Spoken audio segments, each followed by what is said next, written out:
I'm Grantham Taylor Hughes for my show, The Grantham Taylor Hughes Show, with my guest hosts, Tony and Vicky. How are you guys doing today? Or you people? I don't like the guys thing. That's the regression therapy where they were calling women guys, they're calling everybody guys. I said, no, they're women, they're not guys. Anyway, in pre talk, we were discussing the fact that specificity of the law of assumption, which is very important. At some point, 60% of the population will be rich and 40% will be poorly. But right now, it's probably 2% that Mm. are extremely rich.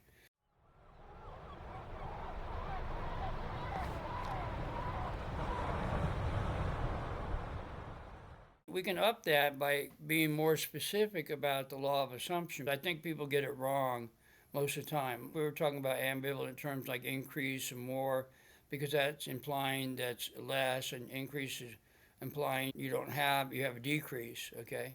What you want to do from your viewpoint as a creator, being the center, you want to use the preposition from you. It comes from you as the creator. And that would be the I am consciousness.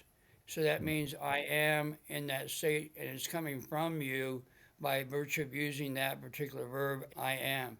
And steer away from the to me factor, which is really hard to do. And then see Neville Goddard and Abdullah, his teacher, they were trying to say that the from me is the center, the creator. And they were talking about that diligently, trying to do that. It's hard to be consistent with that. And see, you want things, you don't want things, you have things. So it's all in the concepts and the metaphors that we use and the ideas that we use. And then when you get off in these lack, they call it lack consciousness, lack terminology. If you do a lot of thinking in lack, you have to be mindful of doing a reset, going back to the I am.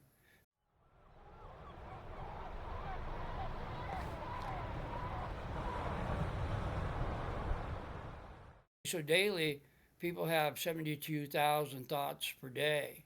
And of those 72,000 thoughts, many of them are distracted in the lack worlds. So Mm. what we have to teach people and explain to people is you want to reset the I am, like I am healthy, I'm rich, I'm happy. The I am, you want to be in the present, in the center as the creator.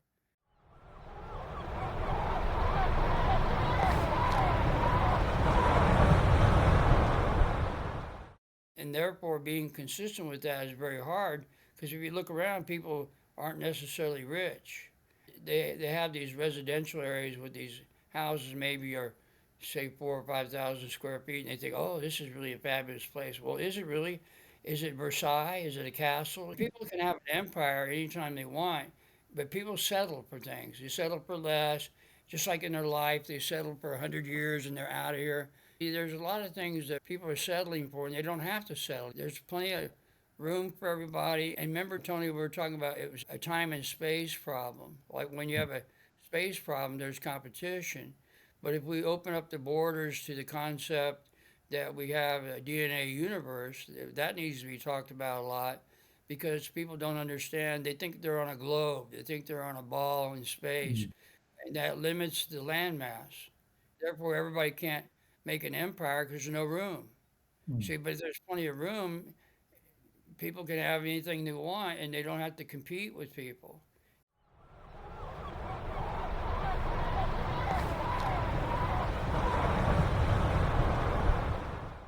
It spreads out in the universe, there's plenty of space. So we've got to delve into and extrapolate and keep talking about the advanced concepts and ideas instead of all the limitations that we have in traditional thought. What I was thinking about when you said about DNA universe is what got me to my head round the concept was when you pointed to Plato and the myth of Earth and the spindle of necessity. So when I took that concept on board and then thinking about the shape of DNA, it all fell into place. There's so many question marks about these copper nation floating globes in a burning ball of gas that don't really add up. And you get the controversy of have they been to the moon or not?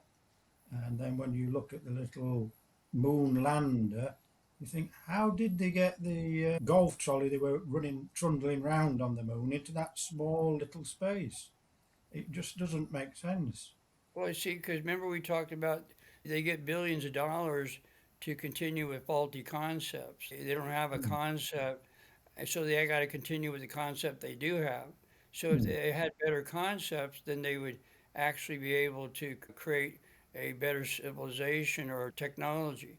The problem is when you don't have a concept, you got to stay with the old concept and spend the money on the old concept. It's like Artemis 2. Give me a break. That's just all phony baloney nonsense. And when I woke up and saw the footage of that, I thought it was 1968 footage. I went, what? Like this? I go, it's so ridiculous because it looked like old footage to me. They went to all that trouble to actually make that capsule at Artemis 2. And I'm wondering, boy, these guys continue on with nonsense, don't they? Because yeah. they have to. Now, can I So, make an admission, Grantham? Uh, yes, go ahead.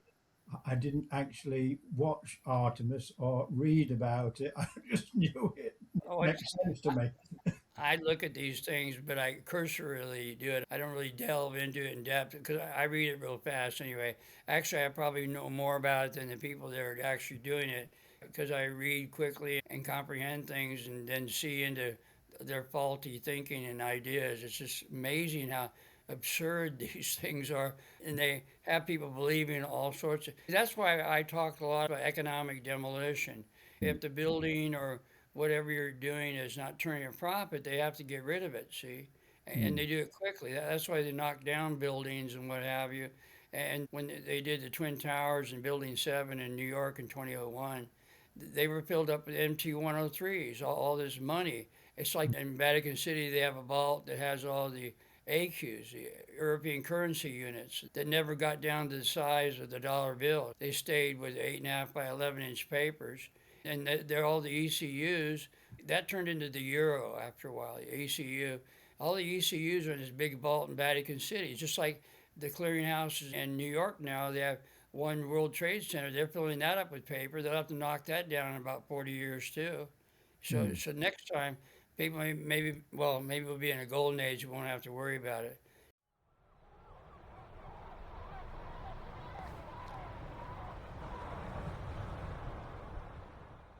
So you got to appreciate they have to file the hard copy. That's why I always say about the cryptocurrency, don't buy crypto. And then the people actually in crypto are very happy about the fact, oh, we don't need hard copy. I go, yeah? They really brag about that, Tony. They brag that they don't have hard copy. Isn't that actually just shooting yourself in the foot? Hey, give me a 45, I'll just shoot myself. You have to appreciate how absurd that is because if there's an electronic glitch, you lose all your money in the bank. But they're Yeah, not thinking about that. See, that's why they make hard copy. MT103 has to be filed somewhere. But what file cabinet are you going to put it in? When you send one MT103 across to a bank, they immediately copy it about 100,000 times, maybe much more, a multitude. So yeah. when you have 100,000 square feet of office space, they fill up the file cabinets. I was there at Twin Towers in '99, and I was wandering around, and the place was empty, but they had a bunch of file cabinets in these Mm, empty office space because nobody can afford it, right? But it's all controlled by bankers and stuff, and they control the footage and whatnot. But for people to buy the square footage, you have to pay $10,000 a square foot. Who can mm. afford that? That's why nobody's in the buildings, but they have file cabinets filled up. They were all evacuated on that day, but they didn't evacuate the service people and the security, and that's AP and Cheto.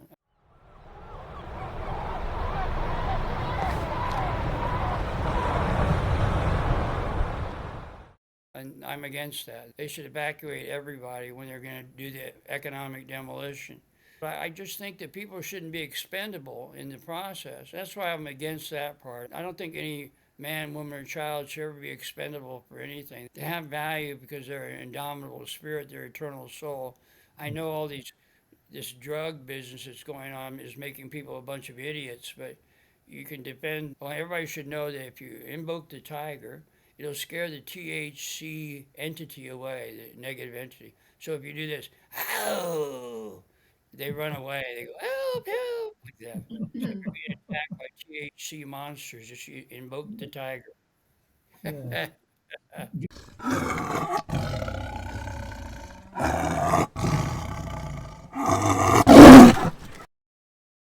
Yes, sir. Do you think Yes, sir. it's a fear they have of the people who are doing the economic demolition?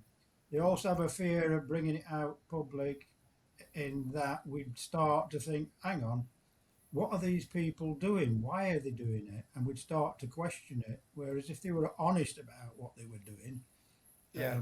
it would be more acceptable to think about it, and we could stop sacrificing people as pawns if we brought it out in open and said we're going to be a bit honest here.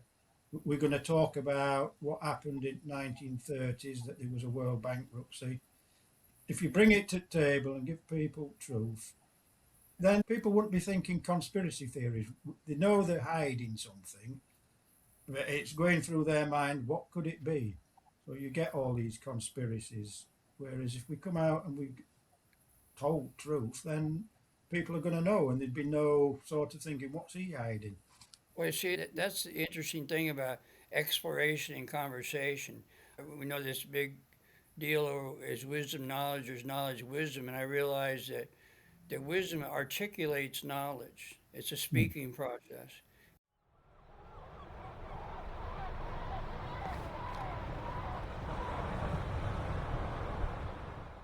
See, you can't think in wisdom. You can know things, but you don't have wisdom inside your head. You got to come out and articulate the wisdom. See, so that ends Hegel's argument and Schopenhauer. It's actually speaking. When you speak, knowledge becomes wisdom. That was pretty good. Thank you very much. That's a Grantham Taylor Hughesism. Granthamism. There you go. Do you think that speaking brings things into existence when you do speak your truth, so to speak? Then that would Well, bring something into manifestation. absolutely. Whilst we sit here, we're creating constantly. We're the creators of our exoteric world.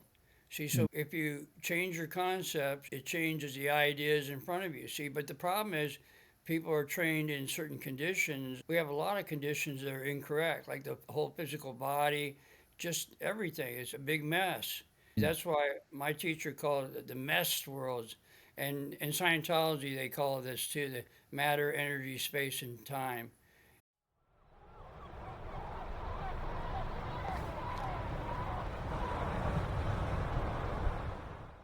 And John Travolta was wearing a tam at Cannes, so I copied him today. It's the Cannes Film Festival was last week.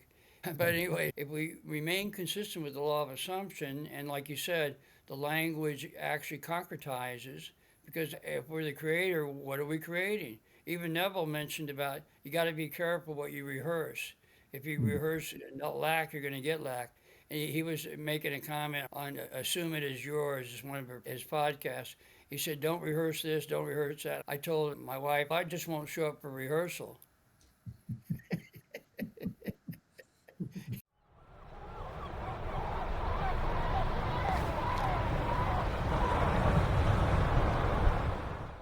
You know what I mean? I won't have to worry about rehearsing anything if you don't show up, right? But I ask am. Yeah. Yes, sir. a question. Uh, Yes. That means you're on a quest, right? Vicky read me a little piece from one of Wallace Wattles' books, and it was that if you're going round and you're concentrating, say, on poverty and seeing poverty everywhere, you'll start to create it yourself. You'll do it that way. Would that be truth, or is there a It's bit more? accurate. Let's hear it from Vicky. She's way in the back there. Forward, Vicky. Speak to us. Speak. Speak to us. Well, I was thinking that we are obviously very much driven by our beliefs in our daily lives. So, whatever we believe we will manifest, we do create with our thoughts. And what combines with the belief is the faith, yes? So, the belief produces faith. And then once we have this unshakable faith in something, then it's much easier to keep the mind concentrated. The issue is that we think in imagery. We don't think in words, we think in imagery. The words create images. So when Tony's talking about when we speak, does it manifest? It does, because we're creating images in our thought, and thoughts become things, right? Thoughts are things. It's because we're the creators.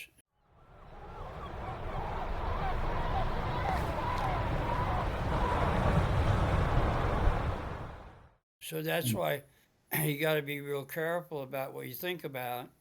And therefore, if you alter that into the I am rich concept of being the center of it, then everything comes to you. You don't have to get into the labor camp. I mean, the Marxism is the labor camp, the international labor camp. So would you think that everything is communist? Well, it is because it's all labor. So we have people in the internet, I call it international labor camp, and you don't really have to do that. You can sit at home and wax I am rich and things will come to you.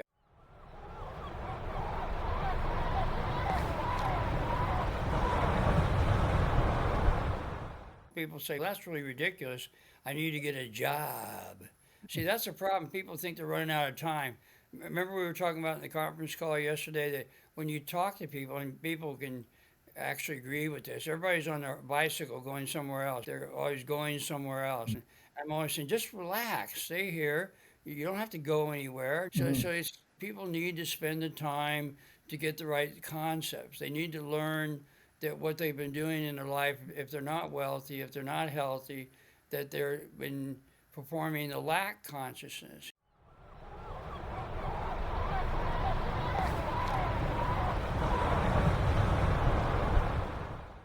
And that's just a bunch of negativity. But positivity is better than negativity. In terms of the law of assumption, you have to assume the center. Take the responsibility as a creator, and things will come to you.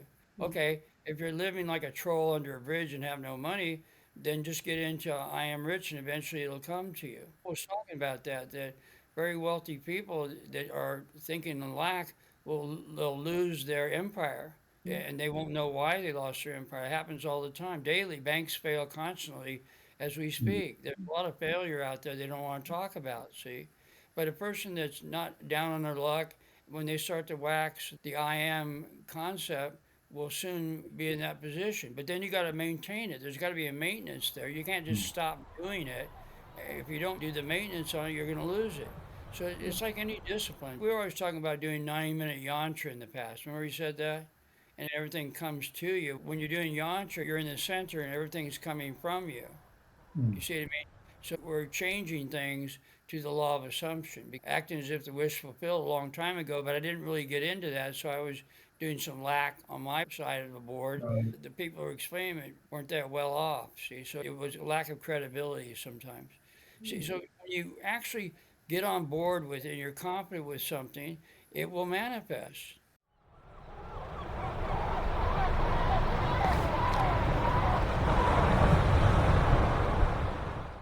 If we're creating constantly right now, what are you creating?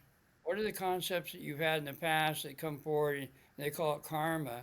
There are some people who believe in dharma, a karmaless situation. And and in reality there isn't any sin or karma, it's just duration. You're here and that's it. Whatever action or reaction is already finished in this moment. See, a lot of people don't understand that's a dharma state where there's no action reaction. It's just finished by virtue of your here.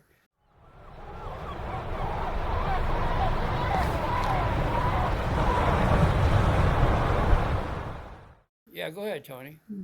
I was thinking about we've been conditioned to be competitive, to always be doing. You've got to do more than other guy. They're an obstacle, a block to you.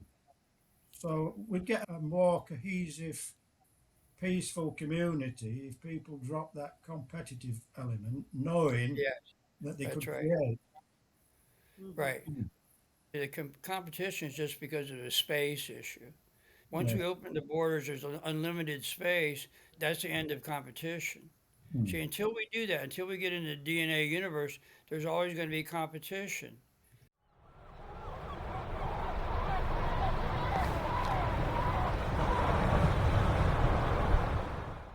And then when we open the borders, you still got a 60-40 thing. 60% of people be rich and 40% will be poor. So you can't get 100%. It's a marginal efficiency of capital that John Maynard Keynes wrote about in the 1930s. Capital means it's like a 70-30, but it's more closer to 60-40. And that's the best you can do in a group setting. A good example of that was Fairchild Semiconductor years ago in the Silicon Valley. They used to take a tray of silicon discs. It looked like a CD, and they'd have 100 in the disc tray. It was a styrofoam tray, and they'd Mm. enter it on one side of the clearinghouse. So they'd go through the quality control, and at the end of the run, how many did they have that were good? Take a guess. What's a 70 discs? They'd lose 30 discs. So Right. that just totally reinforced the fact of the marginal efficiency of capital. Also, Rip in Time was talking about the very same thing the physicist was talking about.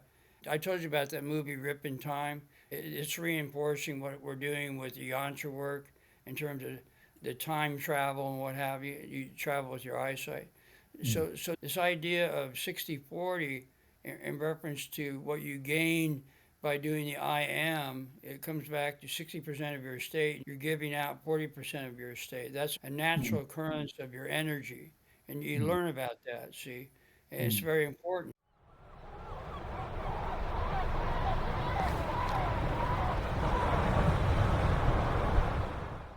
We're still going to get 40% of the population. They're not going to get it. Mm. But at least 60% of people can create an empire because there'll be plenty of space to do that. Yes, sir. Go ahead, Do sir. you think Yes, sir. the 60% that can do this will realise it's an outflow and give to the poorer people? So there'll be more of an equalising and abundance for all.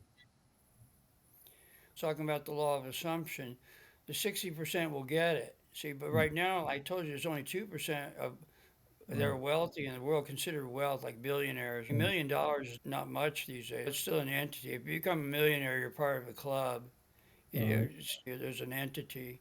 Mm. So that still exists. Oh, I'm a millionaire. Okay, really? Yeah. Can you loan me $10? Yeah. So I think Mm. if we do start to see an increase in billionaires and millionaires, there'll be a relaxation where people who are a millionaire or billionaire think, I don't have to hold on to all this because it's becoming easier to do. And so there's room for all. Like you said, if we expand our concept on how much space there is, then there's room for all, and people start to become more relaxed and not think I've got to hold on to all this stuff and hide it away. It's a matter of letting go, but again, like I said, it's detachment. If you can Mm. be detached from your great wealth, then you'll maintain it with the Mm. law of assumption. So it's a matter of being detached from it. If you're hanging on for dear life, you're going to lose it. It's going to slip through your fingers. That was a Star Wars thing where Princess Leia was saying to Darth Vader, the more you hang on to things, the quicker it slips through your fingers. You can't carry everything in your hands. There's a great analogy with that. So you got to let things go. That's a hard thing to Mm. do, to let things go. But the focus is to let go. You have to be in the center of the I am and then let that spin out and letting that go.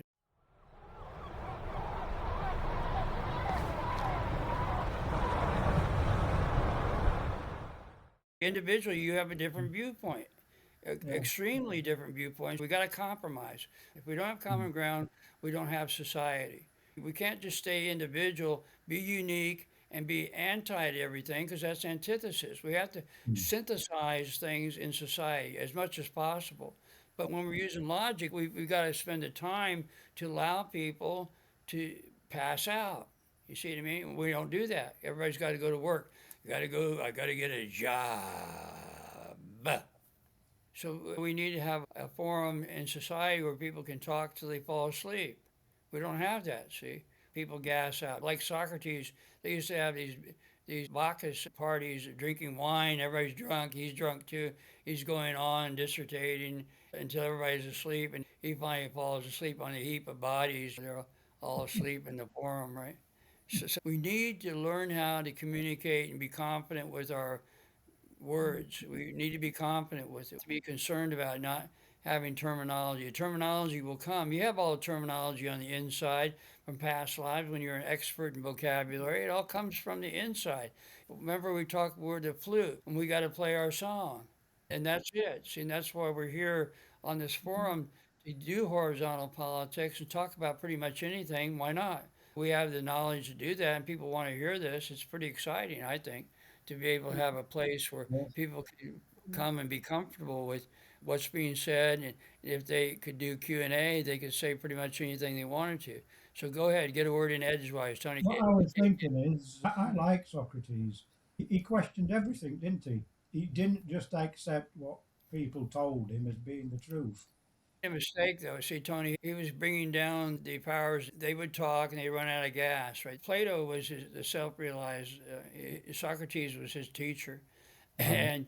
and Socrates would come in and give an answer to their gassing out, and they didn't like that. See, he'd come in and give his viewpoint. And he was condemning the powers that be. They made him drink the hemlock. They were saying he was corrupting the youth, but that's not true. All that's a bunch of misinterpretation. So, see, they actually made him drink hemlock because they were destroying their concepts. He wasn't listening to them. So, Socratic method is asking questions and really not doing it of service because Socrates was not a spiritual master.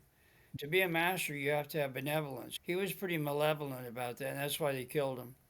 And the irony is, Socrates supposedly been the first person in history that was killed for his opinion. We don't like your opinion, so drink this poison.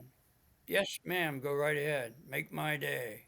So I'd like to ask you about neutrality, being neutral, Talk so-called neutrality of opinion, because a lot of people opt for being neutral, not taking sides, and you kind of A fence sitter. I mean, defensive, I guess, to be rather than objective, right? Being objective. Yeah. objectivity, right? It's really impossible. Objectivity is a concept, a nice idea, but you're really going to come from your viewpoint. See, so when you have your individual viewpoint, you need to learn about the law of assumption to be consistent with the I am. So when you do that and you're consistent and then you maintain it once you get your empire, then you have credibility in terms of your wherewithal. Until you have that, until you're rich, you have no credibility in our society right now because they're in a monetary system. They measure you by how much money you have. And then if you get to the podium, if you're not a rich man, if you're a poor man, you're going to lack credibility. That's why in a golden age, the monetary system won't be there. We'll be doing indirect trade, but we're not there yet. Indirect trade means there's no medium of exchange. So right now, the hallmark is money. Everybody wants money. They want more money, and that's fine. So just use I am rich, and you'll get everything you need.